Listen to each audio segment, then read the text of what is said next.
안녕하세요. 용인촌놈의 이성진입니다. 제가 그동안 이제 육아휴직이랑 복직 등의 이슈로 인해서 거의 한 1년 반 정도 만에 이제 인사를 드리는 것 같은데요. 돌이켜보니까 11번째 장터뷰 주인공이더라고요. 나사렛대학교의 특수체육 트랙 교수님으로 재직 중이신 조가람 교수님이십니다. 자, 자기소개 한번 부탁드릴게요. 네, 여러분 반갑습니다. 저는 나사렛대학교 재활스포츠학부의 특수체육 트랙 교수로 지금 재직 중인 조가람이라고 합니다. 이렇게 여러분들 만나뵐 수 있게 돼서 반갑습니다. 그 교수님이라는 직업 네. 자체가 네. 가지고 오는 좀 중압감, 학부생 때를 떠올려 보면은 약간 좀 권위적이고 네. 딱딱한 이미지가 있거든요. 네네. 근데 그렇죠. 우리 교수님 인상을 네. 딱 보면은 네. 둥글둥글하시고 네. 인상이 굉장히 부드러워 보이시는데 네. 우리 실제로 학부생들과의 관계도 네. 교수님 인상처럼 좀 부드러운지 좀 궁금합니다. 중요한 질문인데요. 네. 이게 제가 느끼는 것과 학생들이 느끼는 게 다를 수 있겠죠. 네. 근데 제가 느끼는 느낌은 일단 학생들에게 좀 편안하게 다가가면 좋겠다라는 항상 생각을 하고 있거든요. 근데 학생들은 항상 그 교수님에 대한 어떤 이미지, 인식이 있어서 항상 좀 어려워하는 것 같은 느낌이 들어요. 근데 그럼에도 불구하고 저는 그래도 좀 이제 학생들이랑 상담도 하고 수업 중에 이제 가르칠 때도 학생들의 이름을 좀 최대한 외우려고 하고, 그리고 사소하게 이 학생들의 일상이나 이런 것들에 좀 관심을 갖고, 학생들 좀 부담스러울 수 있겠지만 그래도 그런 사소한 것들에 좀 관심을 갖고 얘기해주고 상담해주고 이렇게 하려고 지금 노력하고 있습니다. 네, 그래서 네네. 뭐 전반적으로 보면 네. 그래도 학생 제자들과의 관계가 원활하다라고 생각을 제 생각입니다. 네, 알겠습니다. 네. 나중에 기회가 된다면 네. 이제 학부생이나 졸업생들 대상으로도 인터뷰를 한번 진행해 볼 테니까 그때 한번 의견을 한번 네. 여쭤보도록 하겠습니다. 전공에 대해서 한번 교수님께서 직접 설명해 주시면 좋을 것 같아요. 네. 나사렛대학교 특수체육 전공은 조금 다른 학과들과 조금 이 차이가 있습니다. 그 소속이 있고 네. 그 소속에 이제 특수체육 전공 트랙으로 이렇게 갈라지는 겁니다. 네. 그래서 입학을 할 때 학생들이 특수체육을 하고 싶어서 또는 특수체육에 관심이 있어서 오기보다는 학생들이 일단 재활스포츠 학부에 지원을 하고 재활스포츠 학부에 일단 들어온 뒤에 학부생으로 재활스포츠 학부 소속으로 1년을 보내고 1년 동안 보내면서 고민을 하겠죠. 내가 특수체육 전공이 맞을지 아니면 스포츠 재활 전공이 맞을지 그렇게 고민을 하고 나서 2학년 때 전공을 선택하는 그런 시스템으로 되어 있습니다. 그래서 학생들이 전공을 하게 되는 실제적인 학년은 2학년부터 이제 우리 특수체육 전공 학생들은 전공을 하게 돼요.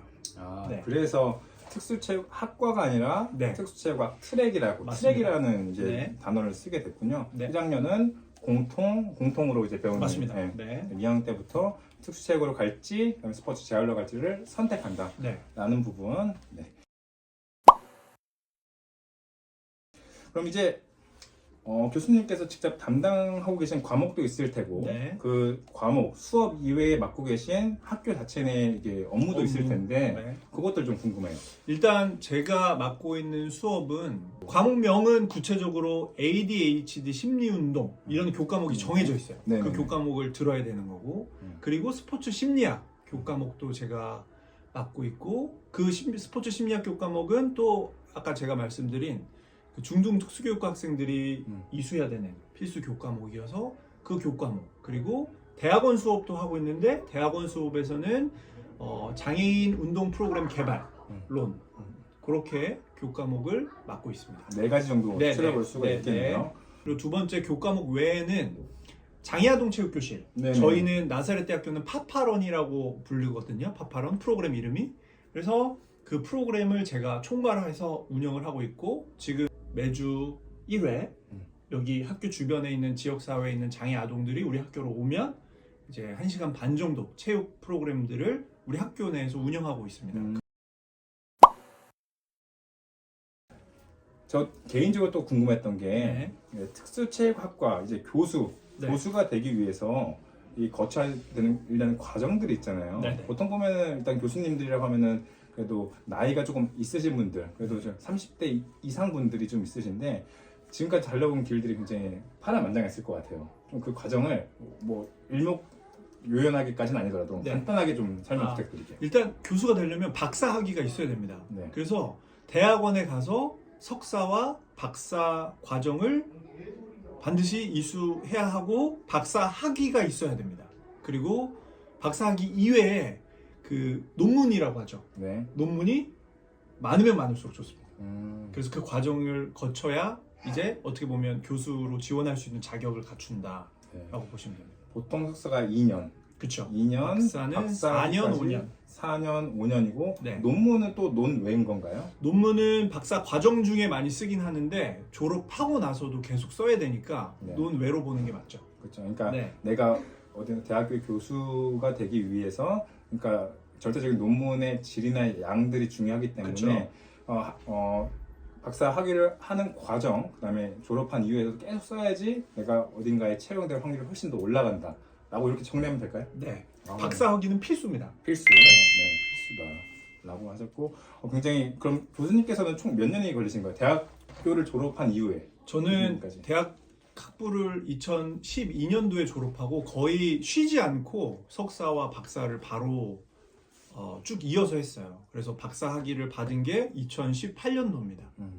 그래서 석사 2년, 박사 4년에서 6년 과정을 그냥 스트레이트로 쭉 밟았다고 보시면 될 것 같아요. 그럼 밟고 그럼 아까 말씀드린 그 채용까지 이루어지는 과정이 저는 생각보다 빨리 됐어요. 감사하게도 네. 2년 만에 돼서 2년 사실은 만에. 되게 빨리 된 거거든요. 2년이라는 시간이 빠르다고 표현을 하시는 아, 거면 맞아요. 그러면 통상적으로 좀 길게 준비하시는 분들은 뭐 평균이 보통 40대, 그러니까 처음 임용되시는 분들이 30대 후반 네. 또는 40대 초반인 경우가 굉장히 많거든요. 네. 그래서 박사학위를 받고 교수가 임용되기까지 사실 딱 어느 정도의 기간이 구체적으로 걸린다라고 말씀드리긴 되게 어려울 것 같아요. 근데 그렇죠. 대략 나이대가 네. 그 정도? 정말 꽤 오랜 시간이 걸리는 건 확실하네요. 그쵸. 채용까지. 맞아요. 근데 또 한 6, 7년 이렇게 지나서 채용이 된다고 보장도 없고. 맞습니다. 네, 그게 참 굉장히 좀 불안할 것 같아요. 그게 제일 커요. 대학원 생활 하면은 대학원 생활 굉장히 어렵다라고 많이 듣잖아요. 이렇게 힘들다고 하는 대학원 생활을 교수님께서 견뎠던 뭐 그런 개인만의 에피소드 같은 것들이 좀 있을까요?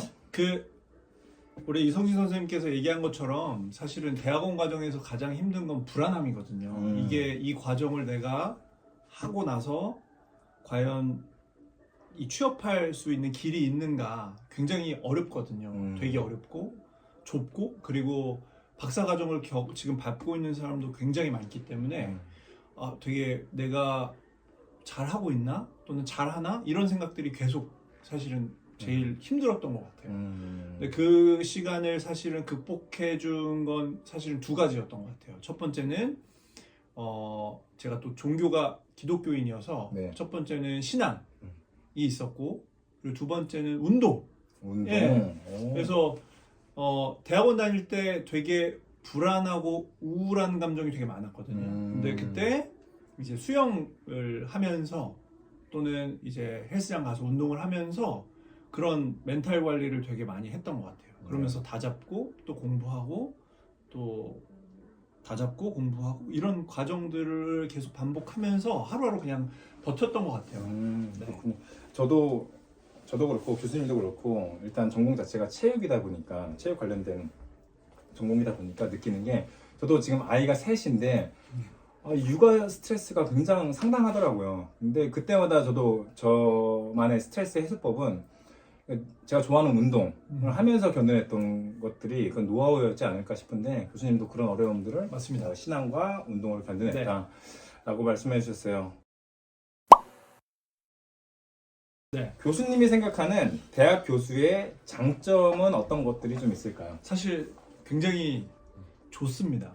교수라는 직업이 왜 좋냐면 네. 첫 번째로 저는 굉장히 감사하다고 느끼는 건 공부를 하는데 월급을 받아요. 그러니까 내가 공부를 하는데 또는 그 논문을 쓰고 연구를 하는데 그걸로 인해서 소득을 그러니까 노동의 대가를 받을 수 있다. 음. 그러니까 공부가 나의 노동이다라는 점이 되게 좋았던 것 같아요. 그러니까 내가 좋아하는 공부를 하면서 그쵸. 급여를 받는다는 거. 그쵸. 근데 이 반대로 말하면은 그러니까 공부하는 게 재미가 없으면 좀 힘들 수도 있겠네요. 공부가 재미없으면 대학원을 가면 안 됩니다. 가면 안 된다. 네. 네, 그러니까 이게 왜 이렇게 말씀을 드리냐면 요즘 보면은 대학원을 가는 것 자체가 그러니까 물론 공부가 너무 좋고 더 열심히 학문에 대해서 집중하고 싶은 마음에 가는 분들도 계시지만 단순히 요즘 취업이 너무 어려워서 그런 것들 때문에 가시는 분들은 약간 조금 교수님 입장에서는 추천하고 이 싶지 직업을 않아요. 추천하지는 않는다. 네, 그런 경우가 많이 있거든요. 네. 근데 사실은 저는 그렇게 추천을 하고 싶지 않아요. 네. 왜냐면 대학원에 와서 공부하고 이 과정이 사실은 등록금도 내야 되고 그렇죠. 그리고 논문을 쓰는 과정 자체도 시간과 비용이 되게 많이 들어요. 네, 네. 근데 논문이라고 하는 건 내가 궁금한 게 없으면 사실은 되게 이 과정을 해내기가 어렵거든요. 진짜 그냥 노동 같거든요. 근데 이 공부에 대한 관심과 궁금증이 없는 상태에서 오는 대학원 생활은 졸업하고 나서도 사실은 그게 그 사람한테 어떤 의미가 있을지 저는 잘 모르겠어요. 네. 그렇군요. 그러니까 기본적으로 내가 배우고자 하는 공부하고자 하는 학문에 대한 지속적인 관심과 그쵸. 그런 것들 궁금증이 있어야지만 이 직업을 행복하게 해나갈 수 있는 거지. 그렇죠. 그렇지 않다면 굉장히 좀 힘든 교수 생활이 되지 않을까. 맞습니다. 라는. 네, 맞아요. 네. 자, 그러면 반대로 네. 교수님으로서 좀 힘든 점도 있을 것 같아요. 그런 것들. 힘든 점은 딱히 없는 것 같아요. 학생들을 관리하는 거? 학생들을 관리하는 게 조금 어려울 수 있어요. 관리라고 하면 너무 약간 조금 조금 모호한데 예를 들면 이제 학생들이 예를 들면 10명이 우리 학과를 구성한다고 하면 10명 다 열심히 하고 적극적이고 뭐 이런 학생들이면 좋겠지만 10명 중에 한 뭐 2명 정도는 학교 생활을 되게 어려워하고 수업 태도도 별로 안 좋고 이런 학생들이 있을 수 있거든요. 그쵸. 근데 이제 그런 학생들을 이제 수업에 참여하게 하려고 하는 에너지들이 좀 많이 들어가요. 근데 그러면 그 과정에서 좀 많이 지치기도 하고 이렇게 상담도 많이 하고 앞으로 잘 하기로 이렇게 했음에도 불구하고 그럼에도 학교에 되게 생활을 되게 힘들어하거나 이러면 좀 어려움을 많이 느껴요. 근데 네. 그거 이외에는 사실은 장점이 훨씬 많은 직업이고 네, 저는 너무 만족하고 네. 있습니다. 전 정말 이게 제일 궁금했어요. 바로 교수님들의 연봉입니다. 물론 이제 학교마다 다르고 네. 그다음에 연차마다 좀 다를 수는 있겠으나 그래서 교수님께 지금 재직하신 지가 얼마나 되셨죠 여기서? 지금 이제 6년 됐습니다. 6년. 벌써 6년이나 6년, 됐어요? 네. 6년이나 됐는데 6년 차로서 받는 그러니까 확실한 금액까지는 아니더라도 네네. 대략 한 요 정도 됩니다. 뭐 어느 정도 네. 이상입니다. 네. 한번 말씀해 주실 수 네네. 있을까요? 이게 아마 사실 그 제일 궁금하실 거예요. 네. 왜냐면 이제 공부를 하는 길이 굉장히 어렵고 네. 어렵고 이 공부를 끝나고 나서도 이 직업을 가질 수 있을 수 있느냐 없느냐도 굉장히 불확실하기 때문에 이 직업이 돼서 아마 여러분들이 이제 잘못 생각하는 것 중에 하나가 금전적 보상이 굉장히 클 거다라고 착각하시는 분들이 있거든요. 맞아요. 학부생 때서도 네. 교수님들은 굉장히 그냥 막연하게 네. 굉장히 부자일 거다, 네. 굉장하실 거다라고 네. 생각이 했어요. 근데 첫 번째 그렇지 않습니다. 그 이유가 뭐냐면 이게 이제 사람마다 상대적이긴 하지만 그렇죠. 일단 전체 이제 범위를 말씀드리면 일단 바로 대학에 처음 임용되면 조교수예요. 조교수. 어떻게 되냐면 조교수, 부교수, 정교수 이렇게 승진을 하게 돼 있거든요. 네. 처음에는 무조건 어느 대학이건 조교수에서 시작을 해요. 네. 그러면 이제 조교수에서 시작을 하면 보통 조교수의 연봉 범위가 4천만 원 정도에서 7천만 원 정도의 학교들이 굉장히 많거든요. 네. 그래서 여건이 좋은 학교는 네. 바로 조교수부터 연봉 7천만 원 정도에 시작하지만 여건이 좋지 않은 학교는 한 4천만 원 정도에서 네. 시작하는 경우가 많습니다. 네. 그래서 평균적으로 한 5천만 원에서 6천만 원 정도의 조교수 연봉을 책정하고 있는 대학들이 많다 정도를 네네. 말씀드릴 수 있을 것 같아요. 그렇군요. 그리고 이게 이제 학교마다 달라요. 네. 연봉제냐 또 호봉제냐에 따라 달라요. 아. 연봉제는 정해진 연봉으로 매년 그 똑같은 금액을 계속 받는 거고, 호봉제는 시간이 갈수록 호봉이 쌓여서 이제 금액이 올라가게 되는 거죠. 공무원처럼요. 아, 그렇죠. 네. 나살대학교는 그러면 연봉제인가요? 호봉제입니다. 호봉제. 네. 어. 연봉제였다가 호봉제로 바뀌었어요. 네. 근데 대부분의 대학이 최근에 이제 경제적으로 네. 사실은 많이 어려워지면서 호봉제였던 학교들이 연봉제로 바뀌는 경우가 되게 많아요. 여긴 역으로 연봉이 여기는 높은 그쵸. 네, 저희 학교는 그래도 되게 좋은 방향으로 바뀌었지만 네.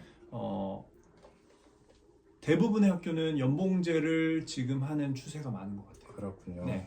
그러면 이제 그럼 교수님은 조교수, 부교수, 정교수 중에서 어떤 조교수입니다. 아직은 조교수? 어떻게 되냐면 조교수를 6년 네. 하면 저는 이제 내년에 승지 심사가 들어가요. 부교수. 심사를 또 봐야 되는 바로 되는 게 아니에요. 아. 제가 조교수를 하면서 얼마만큼 네. 논문을 썼는지, 그리고 학교를 위해서 봉사를 했는지 이런 거를 네.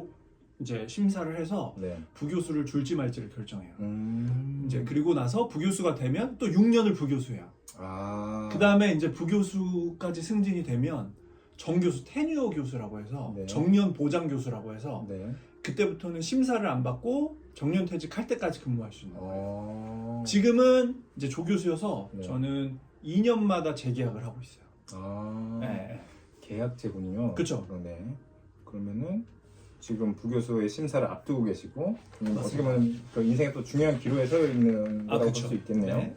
그러면은 아까 바운더리를 말씀해 주셨는데 네. 교수님도 그 정도라고 알고 계신 아, 네, 그 알고 정도로 있으실까요? 생각하시면 됩니다. 호봉제로 바뀌었어도 네, 네. 그 정도. 그 정도입니다. 아 그렇군요. 근데 제가 추가로 말씀드리면 사실은 이 교수라는 직업을 이제 수행하다 보면 이 학교에서 받는 연봉 이외에 외적으로 외부의 특강이라던가 아니면 이제 프로젝트 네. 이런 사업들이 있어요. 네. 이제 그런 거를 참여하게 되면 본인이 추가로 어떤 추가 외적으로 또 벌 수 있는 측면들이 있어요. 아, 네.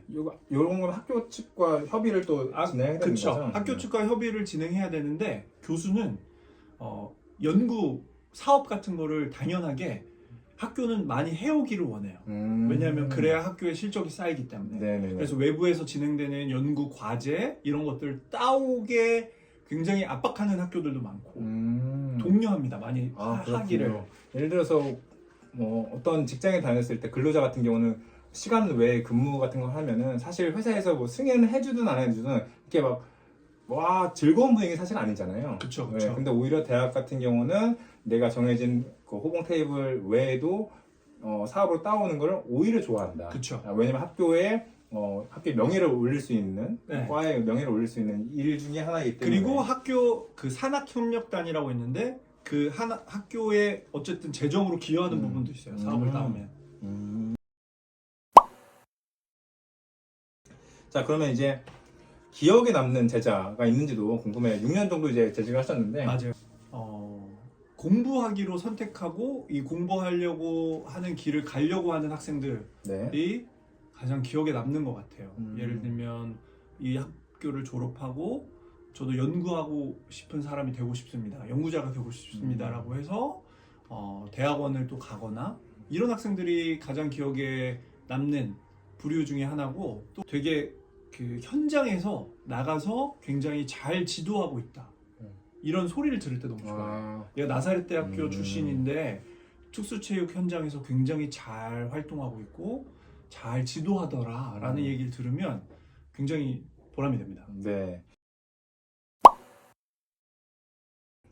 이 교수님들마다 이렇게 판단 기준이 좀 다르더라고요. 학부생 때 제가 경험을 해본 바로. 맞아요. 교수님에게 학점을 잘 받기 위해서는 어떤 요소가 좀 중요할까요?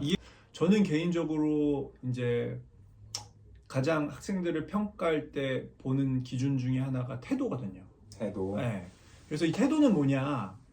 학생들이 와서 사실은 기본적으로 해야 되는 거 있죠. 결석, 지각 이런 거 하지 않고 수업 때 와서 수업 시간에 집중하고, 그리고 과제를 성실하게 제 시간에 내고, 그리고 대충 하지 않고 이 과제를 노력한 흔적이 느껴지는 그런 조건이 있거든요. 네. 그래서 그런 조건들이 갖춰졌을 때는 저는 제가 줄 수 있는 한도 내에서는 좋은 학점을 주려고 노력하고 있어요. 근데 다 태도가 좋으면 어떻게 해요? 근데 그런 경우는 거의 없어요. 그런 경우는 거의 없고 항상 정해져 있어요. 네, 그래서 네, 네. 좋은 학점을 아. 받는 방법은 간단합니다. 앞에 앉으면 됩니다. 앞에 네. 특수체육학 트랙 우리 네. 현재 지금 재학 중이신 분들은 잘 체크를 하시고 네. 약간 한 15분 정도 일찍 와서 제일 앞자리를 맡으면 학점 우리 적어도 조가람 교수님께서 주는 학점은 A 이상은 나오지 않을까? 장담은 못하지만 내가 줄 수 있는 예를 들면 맨날 앞에만 앉고 네. 시험에서 완전히 네. 빵점을 받으면 그 그렇죠. A를 줄 수 없겠죠. 그렇죠. 맨 앞에 앉아서 또 핸드폰 게임 그렇죠. 하면 이런 그렇죠. 것들은 또 그럴 수는 이제 없죠. 매너이시기 때문에 이런 것들은 정확하게 잡아내는 우리 조가람 교수님이십니다. 네. 특수체육 트랙, 특수체육 교육과가 될 수도 있고요. 관련된 교수가 되고자 하는 분들에게 이제 한마디 부탁드리도록 하겠습니다. 그러니까 교수가 되려고 하면 되게 힘든 것 같아요. 지금 우리 선생님처럼 현장에 계시고 현장에서 내가 일을 하면서 안정적으로 어쨌든 직업이 있고 이 과정에서 내가 일하는 현장을 조금 더 개선하고 싶다. 내가 조금 더 좋은 지도자가 되고 싶다. 그러려면 내가 조금 더 연구하는 방법이나 공부를 좀 더 하고 싶다. 라고 해서 대학원에 오는 건 굉장히 추천합니다. 그러면 여러분들이 그 대학원 과정도 되게 재밌고 되게 의미가 있어요. 보람도 되고. 근데 그냥 나는 처음부터 교수가 돼야지, 교수하고 싶어라고 생각하고 이 과정을 가면 되게 힘들 수 있어요. 왜냐면 시간이 갈수록 인구는 줄어들기 때문에 대학은 줄어들 거고 그리고 지금 교수라고 하는 직업의 채용 공고가 사실은 1년에 특수체육 전공으로 아예 안 날 때도 있고 네. 네네네.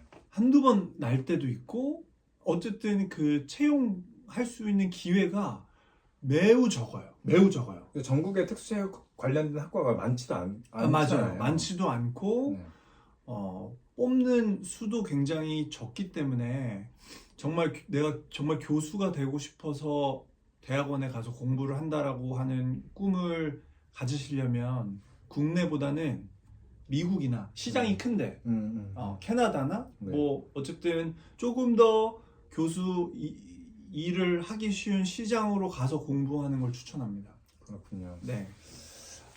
정말로 이게 말로만 듣는데 뉴스를 보다 보면은 저출생 시대다 보니까 인구가 계속 줄고 대학은 오히려 이제 밑에 지방부터 사라져가는 추세더라고요. 그래서 교수의 채용이 됐다고 하더라도 이제 끝이다라고 하는 게 아니라 뭔가 계속 지속적으로 그 교수라는 그 직업을 유지하기 위해서는 그 나만의 강점을 계속 살릴 필요가 있겠다는 생각도 그쵸. 듭니다. 맞습니다. 네. 약 30분 정도의 인터뷰가 진행됐었는데 네. 인터뷰에 참여해주신 조가람 교수님 너무 감사드리고요. 우리 마무리 인사는 장애인 체육 화이팅! 네, 고생하셨습니다.